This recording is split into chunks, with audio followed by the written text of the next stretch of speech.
Esta semana, en Vaticano, el Papa Francisco dirige al mundo en oración por la paz. Y al mismo tiempo, la diplomacia vaticana trabaja para que se alcance una solución pacífica en el conflicto siriano. Además, acompañamos al Papa Francisco al centro Astali para encontrarse con algunos de los más necesitados, los refugiados. Y nos ponemos al día con el cardenal maltés Prosper Gregg, que nos habla de los grandes desafíos que encuentran hoy en día las órdenes religiosas que nacieron en el medioevo. Por su parte, este escocés será ordenado arzobispo de St. Andrews y Edimburgo este fin de semana. También nos encontramos con dos tipos de peregrinos, los que han vuelto a Roma después de la Jornada Mundial de la Juventud en Brasil y estos ciclistas que pasaron por la ciudad eterna de camino a Jerusalén. Todo esto a continuación.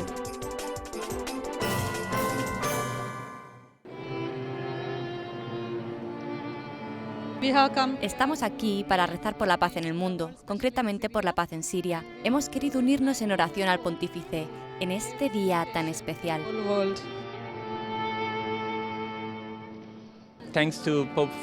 Gracias al Papa Francisco, a lo mejor no estallará la guerra en Siria. Su voz tiene una gran fuerza y mueve las conciencias, no solo de los cristianos, sino también de los musulmanes, de los hebreos y de los no creyentes. Listen to his word.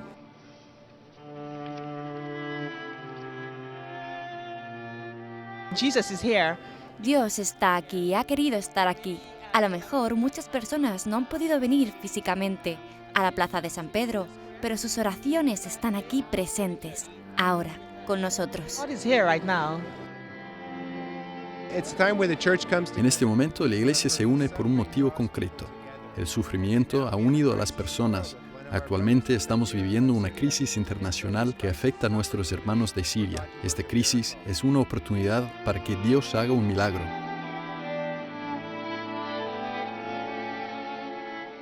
El 7 de septiembre, el Papa Francisco convocó un día de oración y ayuno por la paz en el mundo.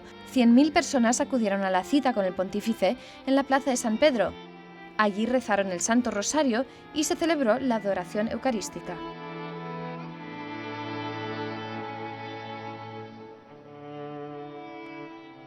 È possibile percorrere la strada della pace? Possiamo uscire da questa spirale di dolore e di morte? ¿Es posible seguir el camino de la paz? ¿Podemos salir de esta espiral de dolor y de muerte?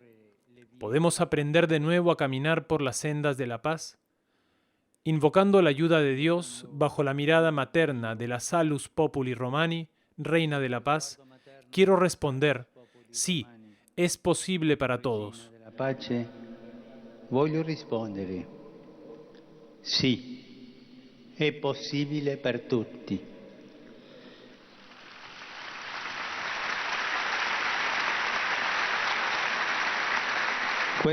Esta noche me gustaría que desde todas las partes de la tierra gritásemos: sí, es posible para todos. Más aún, quisiera que cada uno de nosotros, desde el más pequeño hasta el más grande, incluidos aquellos que están llamados a gobernar las naciones, dijese: sí, queremos. Mi fe cristiana me lleva a mirar la cruz. ¿Cómo quisiera que por un momento todos los hombres y las mujeres de buena voluntad mirasen la cruz? Allí se puede leer la respuesta de Dios. Allí, a la violencia no se ha respondido con violencia.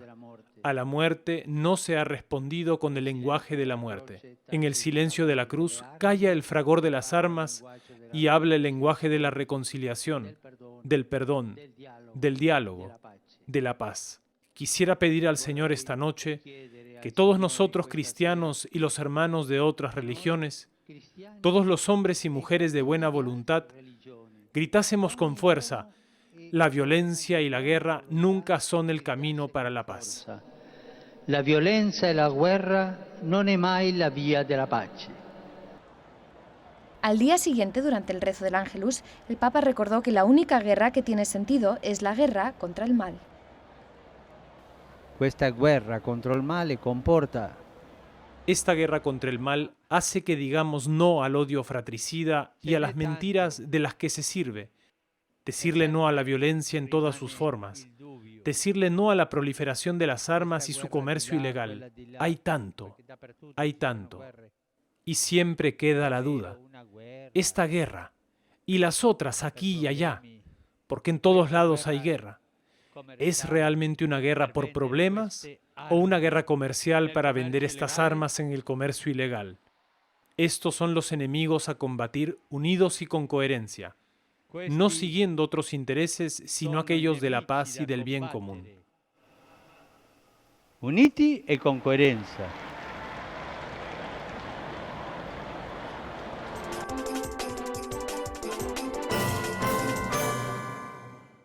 La Santa Sede continúa su lucha por una solución diplomática del conflicto en Siria. Entre las diferentes iniciativas de estas semanas y los numerosos llamamientos del Papa para que se evite el conflicto armado contra las fuerzas de Assad, el Vaticano convocó el pasado 5 de septiembre a todos los embajadores ante la Santa Sede para explicarles la posición del Estado Vaticano ante el problema. Entre los principios generales que deberían orientar la búsqueda de una justa solución al conflicto, quiero señalar los tres más importantes. En primer lugar, es indispensable reanudar el diálogo entre las partes implicadas y conseguir la reconciliación de todo el pueblo siriano. En segundo lugar, es necesario defender la unidad del país, evitando la creación de zonas diferentes para cada parte de la sociedad. Y en tercer lugar, se debe garantizar la integridad territorial del país.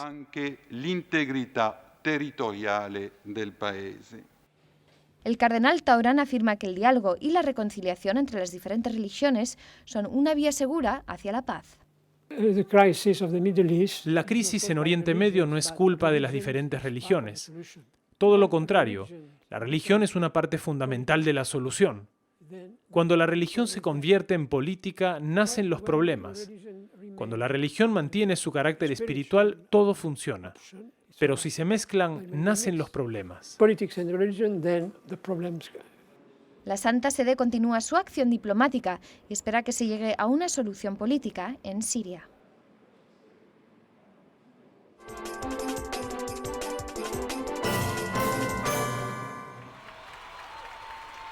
Como cada miércoles, la Plaza de San Pedro se llena de fieles que con gran entusiasmo esperan al Papa. Durante la catequesis, el Papa Francisco habló del misterio de la Iglesia que se muestra madre en la fe. Queridos hermanos y hermanas, retomamos hoy las catequesis sobre el misterio de la Iglesia en este año de la fe con la imagen de la Madre. El Concilio Vaticano II dice que la Iglesia es nuestra Madre en la fe, en la vida sobrenatural. Ante todo, la Iglesia es Madre porque engendra nuevos cristianos. Por el bautismo los hace nacer a la vida divina y establece con ellos un vínculo vital, interior, como el de una madre con sus hijos. Además, como buena madre, los ayuda a crecer y a ser responsables, los alimenta, los educa, los cuida con ternura a lo largo de su vida. Así la Iglesia nos anuncia la palabra de Dios como luz para el camino, nos nutre con la Eucaristía, nos procura el perdón divino, nos sostiene con los momentos de sufrimiento y dificultad. Finalmente, como todos formamos la Iglesia, su maternidad incluye también la solicitud de los unos por los otros. Todos, pastores y fieles, estamos llamados a colaborar en la transmisión de la fe, en el anuncio del Evangelio, en la atención a los necesitados, para hacer fecunda la Iglesia. Preguntémonos, ¿honro a la Iglesia como madre? ¿Participo en los sacramentos? ¿Escucho la palabra de Dios en comunidad? Y sobre todo, ¿comparto su cuidado maternal por mis hermanos? El Papa dijo que la Iglesia, como cualquier madre, también tiene sus defectos. Los católicos deben comprender sus imperfecciones y ayudarla a que sea fiel esposa de Cristo. ¿Amamos a la Iglesia como amamos a nuestra propia madre? ¿Sabemos comprender sus defectos? Todas las madres tienen defectos. Todos tenemos defectos. Pero cuando se habla de los defectos de nuestra madre, nosotros los comprendemos y los amamos. También la Iglesia tiene sus defectos. ¿La amas como a tu madre? ¿La ayudamos a ser cada día más bella, más auténtica, más según quiere el Señor? Os dejo estas preguntas para que las penséis.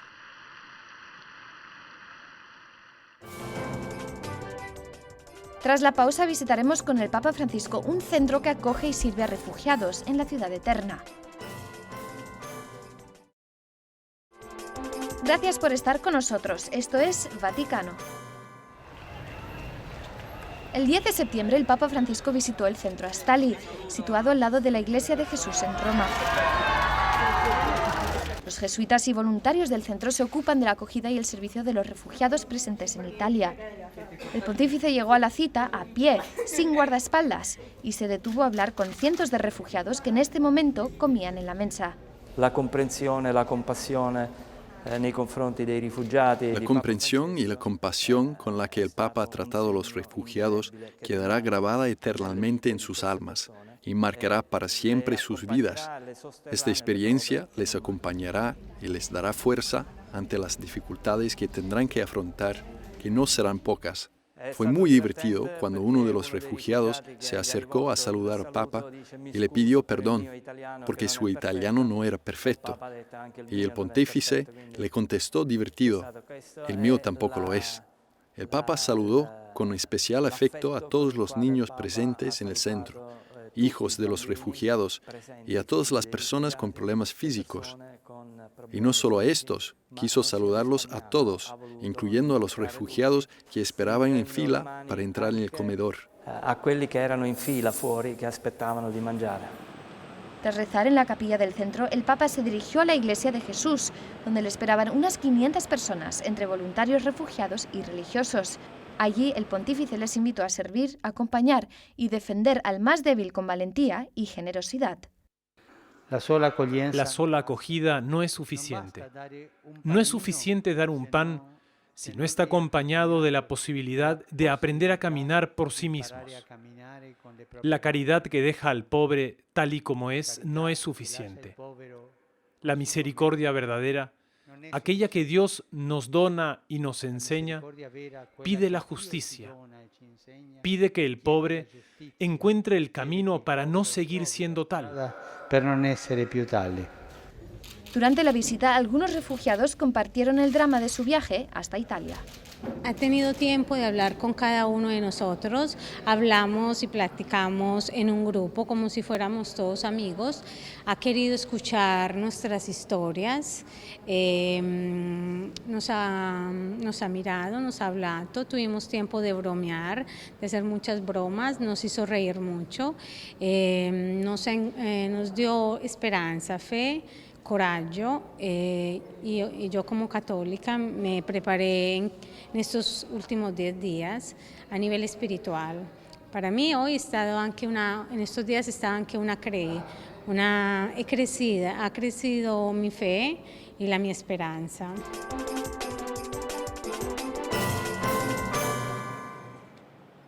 Mientras los miembros de la Orden de los Agustinos debaten sobre su futuro, nos encontramos con su primer cardenal desde hace siglos, el cardenal maltés Prosper Grech. Tiene 87 años de edad.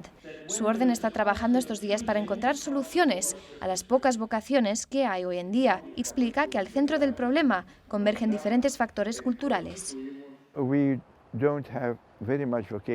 No tenemos muchas vocaciones en lo que llamamos Occidente. No es solo un problema nuestro, sino un problema de todas las órdenes religiosas antiguas. La dificultad con frecuencia nace con los votos y la inestabilidad de los jóvenes que temen al compromiso. Es un problema que se da también con el matrimonio. Muchos viven juntos y tienen miedo de casarse y de comprometerse para toda la vida. El cardenal Grech y los agustinos han encontrado en el pontificado del Papa Francisco una posible vía para integrarse en un mundo que cambia continuamente. El Papa también es religioso, un jesuita, y han tenido la oportunidad de disfrutar de su compañía varias veces en los últimos 6 meses. La más reciente fue el 28 de agosto, por la fiesta de San Agustín. Ha sido un gran honor que el Papa haya estado presente en esta ocasión, la fiesta de San Agustín de Hipona. Él es muy devoto de Santa Mónica. Cuando era cardenal visitó la iglesia de San Agustín y la tumba de Santa Mónica.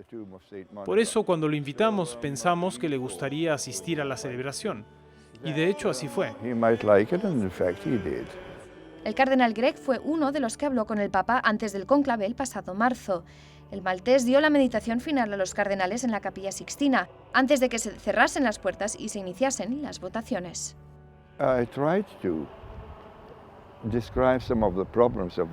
Traté de describir algunos de los problemas de la Iglesia. Por ejemplo, el hecho de que los periodistas estaban atacando a la curia, el asunto de la pedofilia y muchos otros. Era un momento crucial y teníamos que enfrentarnos cara a cara con la realidad.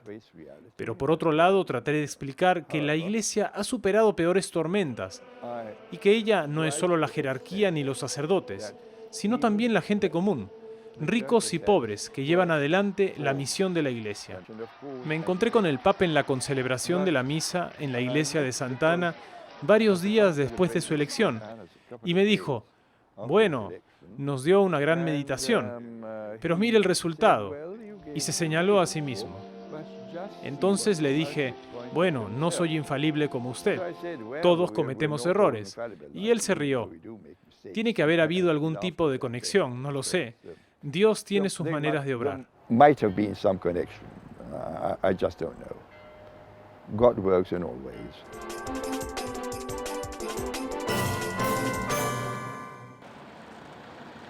La matrícula del Vaticano, la rutina de las mañanas, el servicio diplomático a la Iglesia Católica. Pronto todo será dejado atrás. El Papa Francisco ha pedido a Monseñor Leo Cushley que deje los históricos salones de la Secretaría de Estado para que sea el nuevo arzobispo de San Andrés y Edimburgo, en Escocia. Aquí tenemos un mapa del 1500 que fue actualizado en el tiempo de Gregorio VIII, donde se puede ver la Bretaña e Irlanda como eran en el momento de la Reforma y después de esta. Justo donde podemos ver la letra mayúscula A, eso es el reino del Fife. Al sur, a través de la bahía, se ve Edimburgo. De esta manera se ven las dos componentes, St. Andrews y Edimburgo. Cuando el Papa Benedicto XVI visitó Escocia en el 2010, Monseñor Cushley fue parte de su séquito. Durante 4 años ha sido jefe de la sección inglesa del Departamento de Estado del Vaticano. Actualmente sirve de cerca al Papa Francisco y habla de la cercanía que ha instaurado con los sucesores de San Pedro durante estos años.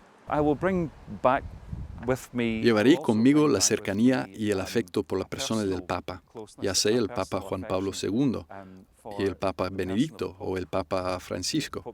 Para el servicio diplomático es muy importante sentirse cerca de la figura del pontífice, sea quien sea. Es algo absolutamente esencial para la comunión de las iglesias locales con la Iglesia de Roma.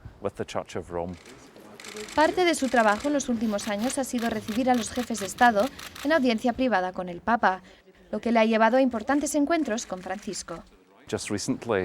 Hace unos meses llegué a la sala donde estaba el Papa para hacer mi trabajo y él me llamó y me pidió que me sentara con él para conversar. Por primera vez realicé que ante mí tenía un hombre con una profunda experiencia pastoral como arzobispo de Buenos Aires y que ha traído consigo aún hoy que es Papa. Mientras me hablaba sobre lo que tendría que afrontar en Edimburgo, lo hacía con el corazón de un hombre con una experiencia pastoral infinita. La verdad es que este encuentro fue muy conmovedor y útil, ya que el Papa Francisco es un maestro de la pastoral en el territorio.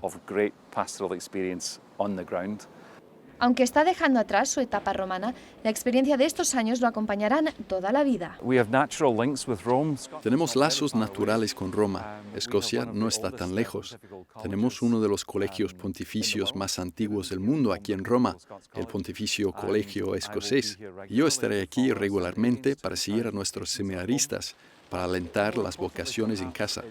Pero lo más importante tal vez es el lazo efectivo y afectivo que uno se lleva consigo y que cada obispo debe tener, que lo conecta a la Iglesia Universal y a Cristo a través de la figura del Papa.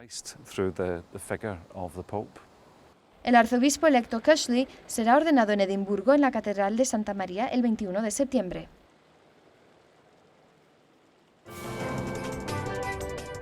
Quédate con nosotros, después de la pausa hablaremos con 2 grupos de peregrinos muy diferentes. Gracias por estar con nosotros. Esto es Vaticano. Han pasado casi 2 meses desde que el Papa Francisco estuvo en Brasil para la Jornada Mundial de la Juventud, pero la memoria aún sigue fresca. Para Estefanía Aguirre, que cubrió el evento como periodista para EWTN News, fue una experiencia realmente increíble. La experiencia como periodista cubriendo la JMJ este año en Brasil fue realmente espectacular, fue única, fue una oportunidad de combinar la fe con el trabajo. Estuve con casi 5.000 periodistas, unos 5.000 periodistas de todo el mundo entero. De todos estos jóvenes en Río yo he aprendido que no estamos solos, que somos muchísimos los jóvenes católicos que formamos parte de esta familia que es la Iglesia. Tienen una alegría, un deseo de conocer más su fe en profundidad y yo creo que eso es realmente invencible, ¿no? Y eso es la búsqueda de la verdad que ellos tienen, que deberíamos tener todos. Eso es lo que yo he aprendido de estos jóvenes. Daniel Arasa ayudó en el centro de prensa de las jornadas y llevó consigo 23 alumnos de su universidad. Ha sido una experiencia fantástica porque fuimos allí para aprender y para dar nuestra contribución y hemos conseguido las dos cosas. Creo que hemos podido ayudar un poco y sobre todo hemos aprendido muchísimo. Nuestro grupo era un grupo muy variado, eran 23 personas de casi 15 países distintos, por tanto gran parte de la contribución que nosotros podíamos dar es a internacionalidad, ya sea a nivel de lenguas, a nivel de visión de la jugada, es decir, personas que podían aportar o pensar, esto puede ser interesante para ciertos públicos o para otros. Obviamente cada uno ha trabajado en ámbitos distintos, hemos tenido alumnos que han trabajado en el ámbito de fotografía, alumnos que han trabajado en el ámbito de televisión, otros que han estado más en la atención directa a los periodistas y creo que todos han quedado muy contentos. Ciertamente todos han aprendido porque una experiencia como la JMJ es una experiencia inolvidable en todos los sentidos y sobre todo nunca vivida. Aunque haya estado en otra JMJ, cada JMJ tiene sus particularidades y en ese sentido muchos de nuestros alumnos, por ejemplo, pudieron colaborar con periodistas de sus propios países, ¿no? Ayudando a interpretar algunos de los mensajes del Papa, traduciendo textos, explicando expresiones que no se entendían, etc. Ha sido muy emotivo, sea la llegada, pero sobre todo la partida del Papa, ¿no? Cuando el Papa se ha ido del país, porque con la emoción de esos días, incluso en el centro de prensa, muchos de los periodistas que no habían podido participar, digamos, en el acto en el aeropuerto, pero que habían seguido todos los actos de esos días, muchos de los voluntarios de comunicación que estaban en el Media Center en el momento de la partida del Papa, cuando el Papa subía al avión para dejar el país, se ha como paralizado. Todo el mundo guardaba esas imágenes, e incluso la gente quería como saludarle, ¿no? Como si estuviera presente, ¿no? Y saludarle y darle un último adiós a ese Papa que había tocado el corazón de tantas personas y también de todos los comunicadores. Ellos y muchos otros de todo el mundo se preparan ahora para la próxima Jornada Mundial de la Juventud, que se celebrará en Cracovia, Polonia, en 2016.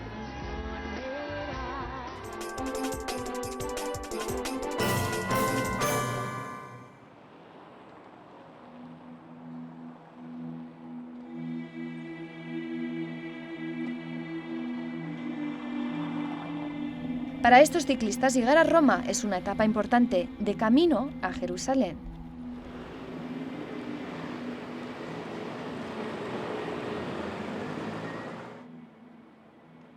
Es una peregrinación de 6 personas que comenzó en Bélgica. La idea surgió de un irlandés de la Orden del Santo Sepulcro de Jerusalén que hizo esto por sus 70 años.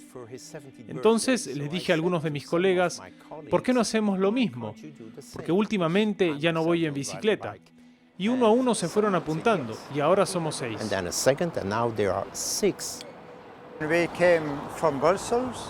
Vinimos desde Bruselas, partimos el 4 de agosto, luego seguimos por toda la Costa Azul y la Riviera del Mediterráneo.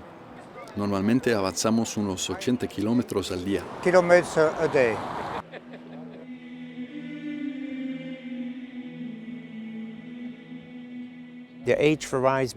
La edad de los ciclistas va de los 65 a los 72 años, así que no es fácil recorrer los 5.600 kilómetros en bicicleta, pero los anima a seguir su fe, la alabanza que hacen juntos. Los une, los mantiene juntos y les da la fuerza para continuar, y estoy seguro de que llegarán a Jerusalén.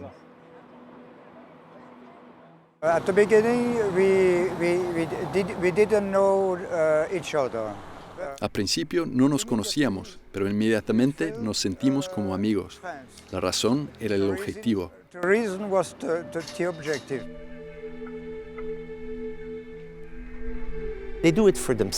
Lo hacen por ellos, es una peregrinación, pero también están recaudando dinero para un orfanato en Jerusalén, el famoso Creche de Belén, y ya han reunido hasta ahora más de 70.000 euros. Nunca habría hecho esto por ninguna otra razón.